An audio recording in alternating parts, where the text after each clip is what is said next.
Hey people, welcome back. And this session we are going to learn about the basics of design of experiment.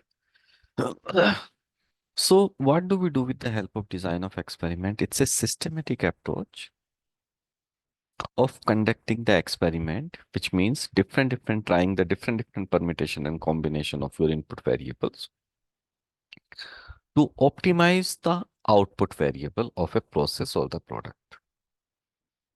This will involve careful planning, the experimental design, and controlling the input variables. And then we analyze the result of the output variable and trying to find out which are the input variable has a significant impact on the output variable. And by increasing or decreasing in input variable, either the output variable is going up or going down. So the objective of DOE is to identify the key factor, or I'll say important factor, that affect your process output or the product output, and find out what should be the optimal setting or what should be the correct permutation and combination to get the best output of a process.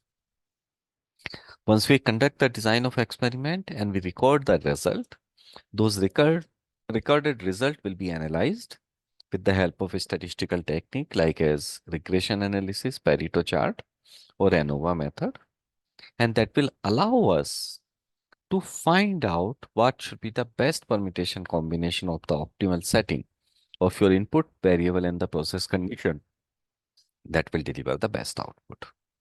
This is what we do in the DOE. So let's understand some of the basic things in the DOE. We know the DOE stands for design of experiment. So there are something when you say input parameter, which we are trying to optimize, is called as a factor. And each of the factor may have different labels. Like as you are sitting in the house, inside the house, you are looking for your comfort level. One of the input parameter is the temperature. Probably you are maintaining the temperature at 20, 25 or 30 degrees centigrade in the room. So temperature is one of the factor and these are the labels. Maybe another factor can be like as what is the humidity. Humidity maybe you are maintaining at 40 or maybe 50. Or let's say another parameter, you are looking for a good taste, maybe on a scale of 1 to 10, you have a taste. And this taste I'm talking about tea or coffee. So input parameter, probably you have sugar. Sugar is one of the factor which you may have, let's say 3 gram or maybe 5 gram of sugar, or maybe let's say 7 gram of sugar you are adding. You have a tea leaves. Probably you will say I'm adding 5 gram or maybe let's say 8 gram of tea leaves. How much is the milk you are adding in this? Milk is another factor which may be like as 20 ml or maybe the 30 ml. So these are the factor. Input parameter is your factor, and at different settings, if I am using this input parameter, that is called as in labels of the factor. And based on the multiple like as temperature and humidity, or maybe the sugar, tea leaves or milk, different permutation combination I'm trying to get the best taste. Sometime I may be using 3 gram of sugar with the 30 ml of milk, maybe using 7 gram of sugar with the 5 gram of tea leaves and 20 ml of milk. So these permutation combination which I am trying, if I systematically design them and then use in a systematic way to optimize the process output, that is called your design of experiment. Design of experiment, when we analyze the output, this experiment will be analyzed with the help of regression, ANOVA, and Pareto chart. These are the things we'll be doing. Now, there are few other things. So whenever we are designing the experiment, we understand that we are using the input factor and there are different labels. Based on the input factor and the labels, we will get the number of unique permutation or combination or unique experiments, that how many can be. So if you are looking for how many of the number of unique experiment you can design, so the output or value will be the product of all labels of the input factor. Example, suppose last example if I take, you have the sugar, milk or tea leaves. So three factor and the labels 3, 5 and 7, there are 3, 5 and 8 gram, there are 2 and 20 and 30 ml, these are the 2. And if you are taking the product of this value, which means 3 multiplied by 2 is 6, 6 multiplied by 2 is 12. So total 12 unique permutation and combination we can run in this case. That's how we calculate the number of unique experiments. Now there is another thing is called as a standard order of experiment.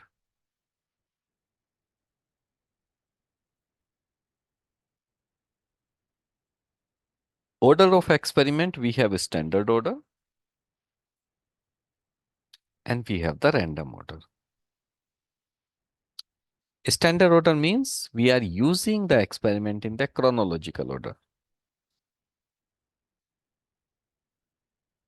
which means the way we have designed the experiment, the same way we are using. Like as first I will try the sugar 3 gram, 5 gram, 7 gram with the 5 gram of the tea leaf and 20.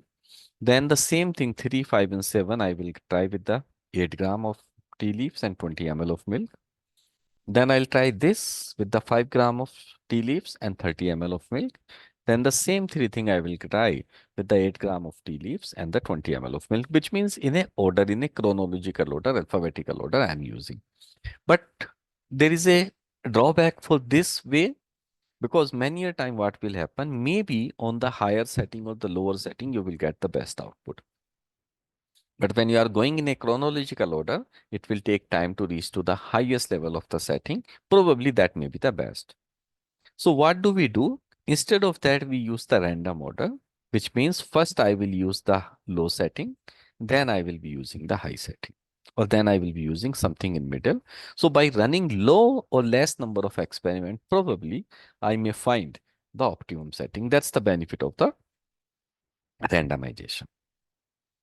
Now, there is another thing which is called the repetition and replication. Many a time you have a confusion that whatever the input parameter of the setting which you are using may not be correctly done, and that may not result in the right result, basically output. So in case you are repeating, repetition is repetition of any of unique experiment. If any of the experiment I am repeating or doing it again is called as an repetition. But if you are repeating the entire set of experiment, if you are repeating the entire set of experiment, that is called as an replication. And then we analyze the result. So let's take an example. Very basic or simple example I will take here. Every one of you drive the car, and probably you wanted to optimize the car mileage.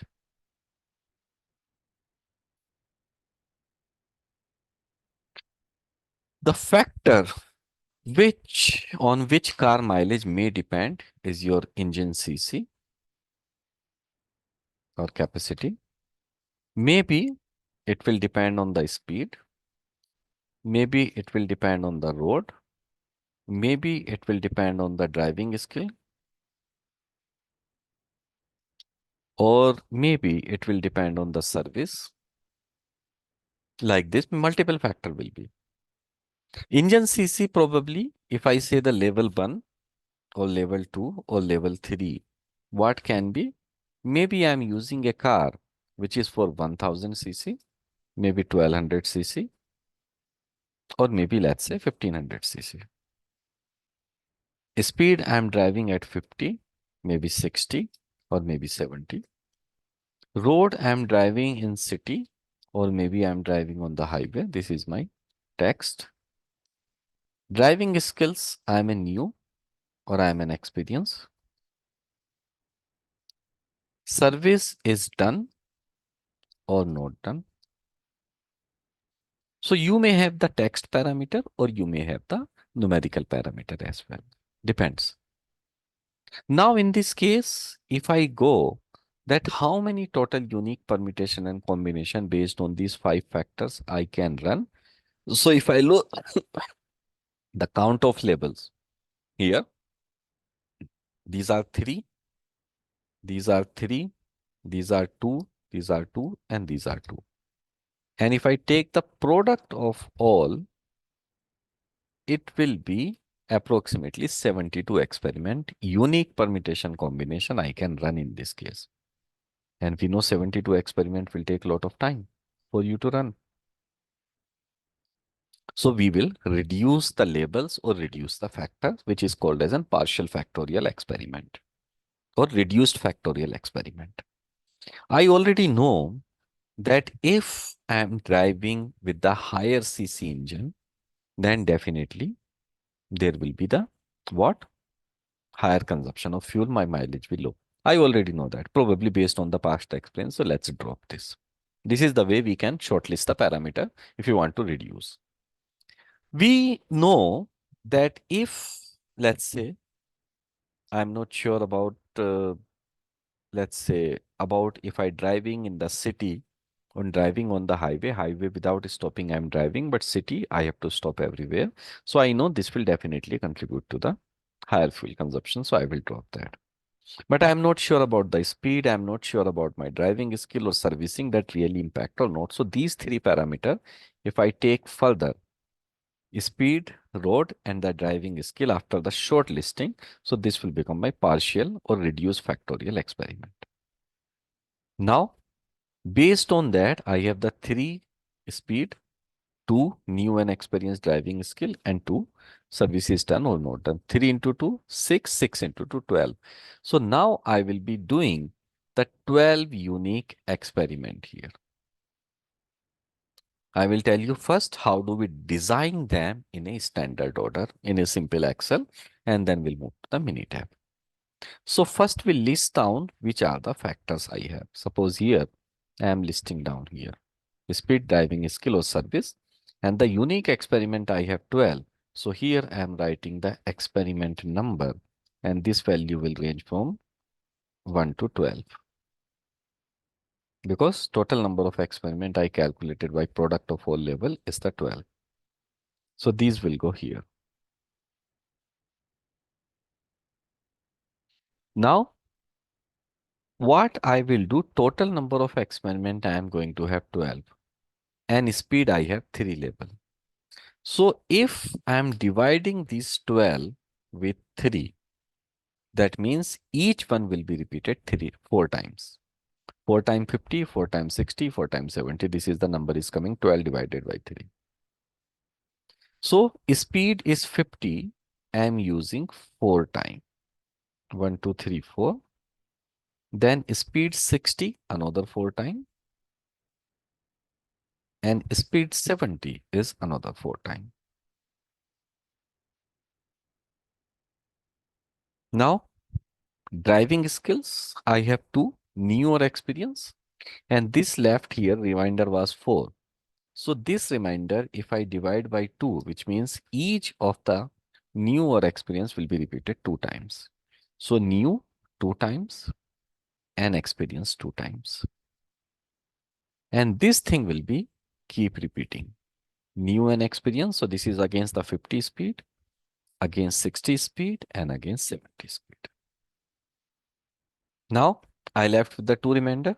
This 2 remainder will be divided by 2 and I got only 1. And last value must come as a 1. Please remember this thing. The last value must come as a 1. So now done or not done will be repeating at an individual. And this part till the last I will be having. So now you will see by doing this that whatever the data you have the design of experiment or the experiment you have designed, all are used in a unique permutation and combination. There is nothing will be repeating, all are the unique one. This is the standard order of the experiment, and now I start recording the mileage. I will run the first experiment, which means I will take the car out. I will be driving at the 50 speed with the driving skills as a new, and the service is done, and then I will record the mileage. And then I have a 50 new or not done, I will record the mileage. So after recording this, if I'm running in the same order is a standard order, or if I'm using the low and high permutation combination, then it will be the random order. Example, first thing I'm using second experiment as a 50 new or not done. Then I'm using as a second experiment 70 new and not done. So I will clearly come to know low and high speed, what will be the impact of that.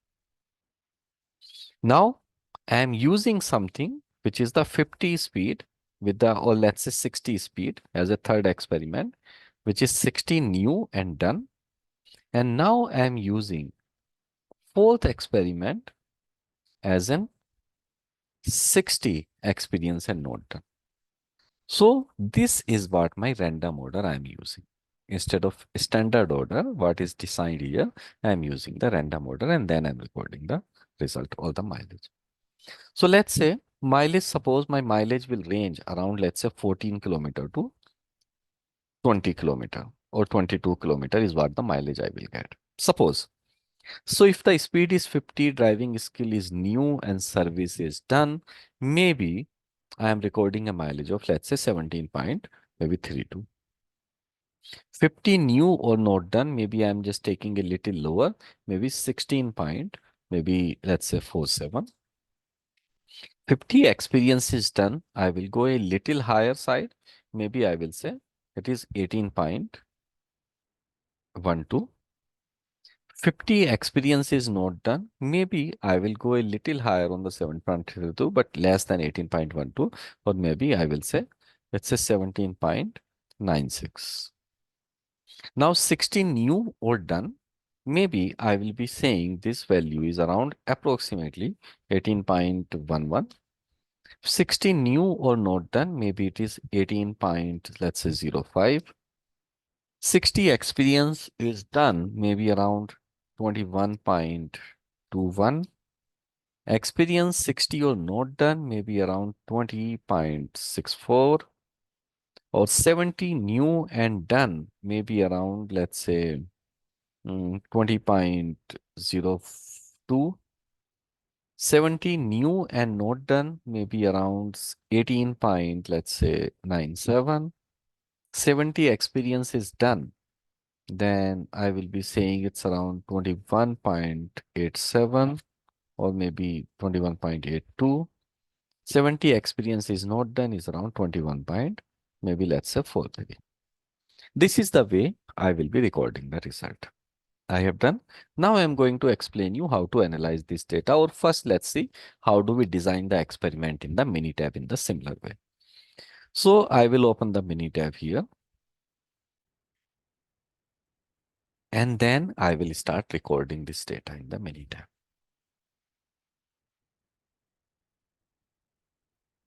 So here we go. First thing, we will go to the stat, DOE, factorial, and create a factorial design. Don't worry about anything. Simply select general full factorial design. And the number of factors we know, we have taken 3 for the analysis. We have seen in the Excel, 3 factor is speed, driving skill, and the service, right? So I selected 3 and I will click on the design. Now I will put down these 3 factor here, copy and paste speed, service, and driving skills. And then these are the labels 3, 2, and 2. I will copy paste here. You can type manually or you can do copy paste, is up to you. I was telling you want to replicate, which means entire set of design you want to do again, then replication is more than 1. If you don't want to do any repeated experiment, then it's the replication is 1 only. Click on OK. Now in the factors, you have to give the information. So speed is numeric, answer is yes. Driving skill is numeric, no, answer is text. Service is numeric, answer is text. And these are the labels which I have. I will be putting copy paste from here, or you can type into this window. So numeric 50, 60, 70 tax new and experience. And the second tax service is done or not done. Click on OK. And now there is nothing in the options as it is. It's only one thing you have to see. If you are using the randomize, then check. If you don't want to use the randomize run, uncheck. Let's go in a standard order. We are not going for the randomize order. And now we'll see the result. Summary table. And here are the data. So your experiments are designed in Minitab exactly in the same way as we have done in the Excel. Now I will be recording the result. So this result, which I already did, I'll just copy paste and I will do the analysis. Now when I will do the analysis, we know in Six Sigma, everything we calculate or every decision we take based on the probability value. What if there is no probability value or no p-value? There are chances you may not get any p-value. Still, I did not analyze this data, just randomly calculated or selected. But there may be not be any p-value. Why? Because there is a confounding, which we call as in confounding. Confounding means system is confused. System is not able to analyze your data. System is telling, boss, you are using so many permutation and combination, so much of the variability in the parameter. I am not really able to decide which direction I should go. So please do something else. Statistics will say, boss, please pardon me. I won't be able to do this. That is called as a confounding. Even Minitab will not give you the p-value. What do we do to avoid the confounding? To avoid the confounding, we reduce the label of interaction. If you want to really avoid the confounding, then reduce the level of interaction, the highest level to lower till the time you start getting the p-value. Let's see either my system is confused or not confused. So I have this data. I will go to the stat, DOE, factorial, and here I will go for the analyze factorial design. Click on this. Response variable is mileage, and I will go to the terms. In terms, as of now, I am selecting everything. Let's see if there is a confounding or no confounding. Click on OK. In graph, you can select Pareto is already only display term, so that's perfect. And you need not to worry about rest of the thing. Just let it be as it is. Click on OK. And we were expecting there may be a confounding because there is no p-value, and actually there is a confounding. So what I will do, I'll go back to remove the confounding. I'll go back to the DOE factorial and analyze factorial design. And in the terms, highest level of interaction is happening between A, B, and C, or among A, B, and C. Remove this from the analysis part, because if there are so many factors, so many permutation combination, then system will be confused. So let's give a relax to the Minitab or the statistics. Let's find out if you are not able to analyze all the data. Let's analyze with the n-1. Now click on OK, and here are the result. Let's see what the output. And luckily, I got the p-values here. But what is the issue here? If you read the p-value, none of the p-value is greater than 0.05 because we generated the data randomly and we find out that nothing is impacting, and that's the reason. None of the p-value is less than 0.05, which means whatever the permutation, combination, speed, driving skill, or maybe service you are using, none of them has the impact. But still you wanted to figure it out. So you can see the Pareto chart. The highest impact is coming from the C, and C is your service. The lowest impact is coming from the B, and B is the driving skill. So driving skill really doesn't matter, but service matters a bit, and none of them is significant here. You can see none of them is significant. So DOE is not giving you any answer. In this case, still you want to optimize your process and which permutation, which factor is basically impacting you. So then we can look for the main effect plot because there is no interaction. So interaction will not come. And we can look for the multivariate chart. So we have the data. Second option in such case, I will go for the main effect. So we'll go to stat, DOE, factorial, and here is the factorial plot. Because we know interaction is not happening, so interaction will not come. But yes, if we see the factorial plot, then the main effect plot will come definitely. Click on OK after selecting this, and here is the answer. Oh, there is interaction as well. Great. There is interaction is happening. Now you will see speed if you have the 50, 60 or 70. So 50 and 60, there is no as such impact, but 70 is suddenly giving you the high mileage. Driving, if you have the new or experience is giving you little better, but not significant because this is nearly average only. And you see the servicing, if it is done, you have the higher mileage. If it is not done, you have the lower mileage. This is the way we can see this, though it was not significant. There is an interaction in the speed and driving skill. You can see here. Here is the mileage on the y-axis. And blue line denote the driving skill as a new or experience. And red one is the experience. So the mileage, when you are driving at the 50 speed, experience is giving you the better mileage. But when you are driving at the 60 speed, then new driver is giving you the better mileage. But the same time when you go to the 70 speed, then again your experience driving is giving you the better mileage. This is the interaction is happening. These are independent variable both because they are not crossing each other, which means they are not impacting each other. And here new driver, either it's a service is done or not done, is giving you the same mileage. But as it goes to the experienced driver, if the service is done, you will get better mileage than the service is not done. With the help of this, we analyze. There is another way to analyze this data, which we call as a multivariate chart, where you are using multiple variables. So I have speed, driving skill, and service. And to identify the best permutation combination, we go to stat, quality tools, and we will be selecting the multivariate chart here. Y variable is your mileage.